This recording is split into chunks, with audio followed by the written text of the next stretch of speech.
গত ১২ই ডিসেম্বর দুপুরে রাজধানীর পুরানা পল্টনের বিজয়নগর এলাকায় প্রকাশ্যে দিবালোকে গুলি করে হত্যার চেষ্টা করা হয় ইনকিলাব মঞ্চের মুখপাত্র ঢাকা ৮ আসনের স্বতন্ত্র প্রার্থী শরীফ ওসমান হাদীকে।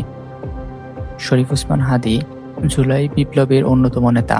মোটরসাইকেলে করে আসা দুর্বৃত্তরা রিকশায় থাকা হাদীর মাথার কাছ থেকে গুলি চালায়। গুলি তার বাম কানের কাছে লাগে। প্রথমে ঢাকা মেডিকেলে নেওয়া হয়, পরে এবারকের হাসপাতালে স্থানান্তর করা হয়। গতকাল ১৫ ডিসেম্বর উন্নত চিকিৎসার জন্য এয়ার অ্যাম্বুলেন্সে করে হাদীকে সিঙ্গাপুরে নেওয়া হয়েছে। তার অবস্থা এখন আশঙ্কামুক্ত নয়।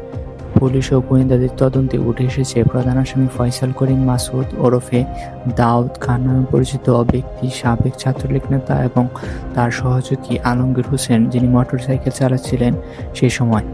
হামলার ঘটনার কয়েক ঘন্টার মধ্যেই তারা ময়মনসিংহে হালুয়াঘাট সীমান্তে দিয়ে ভারতে পালিয়ে যায় বলে কিছু সূত্র নিশ্চিত করেছে, যদিও এ সম্পর্কে বিস্তারিত এখন পর্যন্ত জানা যায়নি। সীমান্তে সহায়তাকারী কয়েকজনকে আটক করা হলেও প্রকৃতপক্ষে সে বাংলাদেশ থেকে বেরিয়ে যেতে পেরেছে কিনা তা নিয়ে এখনও আশঙ্কা রয়েছে। ফয়সালের স্ত্রী, শ্যালক, ঘনিষ্ঠ বন্ধু ও সহযোগীদের গ্রেপ্তার করা হয়েছে।